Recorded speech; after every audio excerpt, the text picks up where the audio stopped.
You remember John Adams appointed all those Federalist judges as he left office, the midnight appointments? Well, one of those was the Chief Justice of the Supreme Court, John Marshall. And John Marshall will take his responsibility in his eyes of preventing Jefferson from getting his way very seriously. And he will seek to strengthen the power of the Supreme Court. And he will do so successfully in Marbury versus Madison. This is an 1803 case, and it also deals with these midnight appointments. Now, what had happened was Adams had filled out the appointments, the letters giving people, judges, these jobs, and left them on the desk when he left, because remember he did it on his last night in office. And when Jefferson arrives, he sees these appointments on the desk, and he hands them to his Secretary of State, James Madison, whose job it would be to deliver them. Madison delivers some, but he won't deliver a few because he doesn't like these people. And one of them is a guy named John Marbury, who had been appointed to be a Justice of the Peace in Washington, D.C., which is a fairly low-level job. Marbury goes to the Supreme Court and asks it to force Madison to deliver the appointments, and the court says they can't do that. Although they could have legally. This would have been from the Judicial Act of 1789, which said they could compel delivery of these letters. Marbury then goes and asks Congress to support him. And at this point, the Supreme Court Chief Justice John Marshall will weigh in and rule in the Marbury versus Madison case. And what he will say is that Congress cannot redefine the powers of another branch of government. So Congress cannot force the president to do anything, because that would violate the idea of separation of powers. If Congress could simply order the president to do something anytime he did something they didn't like, there would be no separation of powers, and the presidency would be completely powerless. Now, what Marshall did here is fairly clever, because the most important thing that comes out of this case is the Supreme Court claiming the right to rule an action of another part of the government unconstitutional. This is called judicial review. The idea that whenever the Congress or the executive branch does anything, the Supreme Court gets to look at it and decide if it's okay, which of course makes the Supreme Court incredibly powerful. But he also rules in favor of Jefferson here, or Madison, who's of course part of Jefferson's cabinet, which means that Jefferson and the Democratic Republicans support the decision. Marshall will use this new power to dramatically strengthen his Federalist ideas. We'll talk a lot about that in the next chapter. Another great man of the age is Napoleon. Now, Napoleon and Jefferson both came to power in 1801. In 1804, Jefferson is reelected, and Napoleon crowns himself Emperor of France. Napoleon first attempts to take India from France. Napoleon dreams of creating a French empire, and his first target is India, and he fails. He fails to take India from Britain for France. And then he decides to use all that territory that the French had given to Spain at the end of the French and Indian War.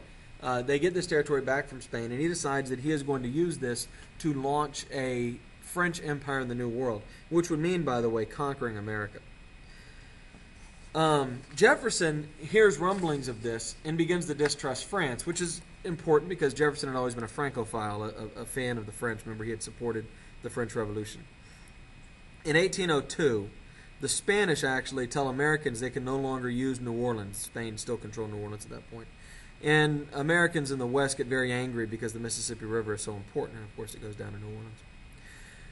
Jefferson sends a diplomat, Robert Livingston, to France to offer to buy the city of New Orleans from Napoleon.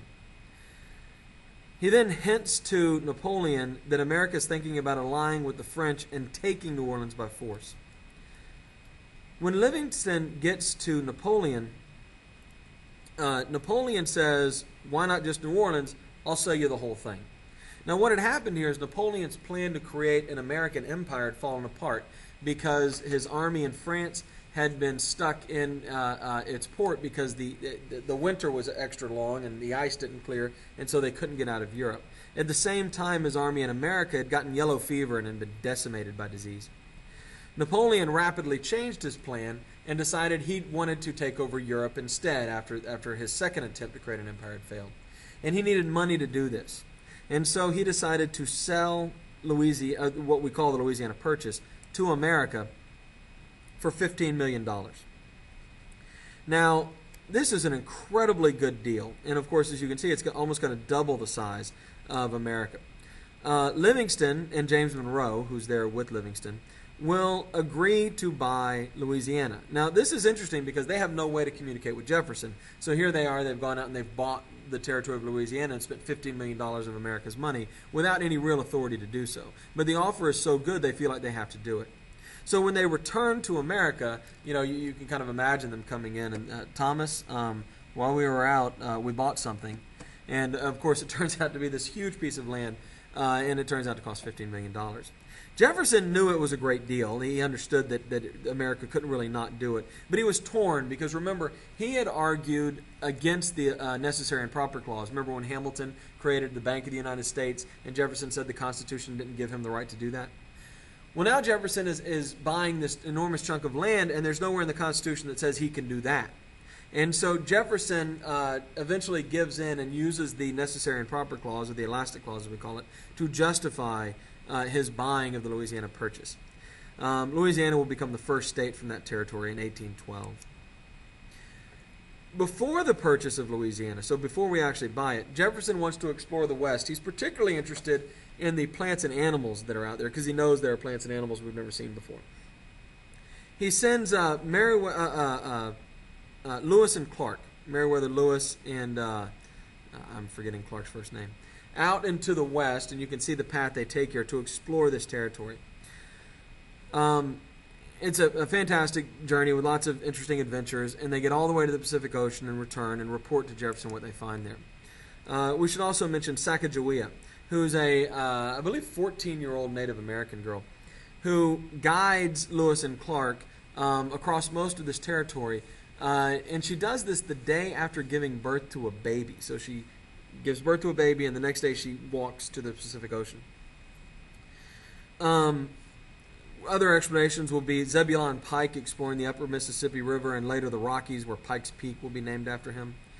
And he will be the first American explorer to claim that the Great Plains are a desert. We'll talk more about that later.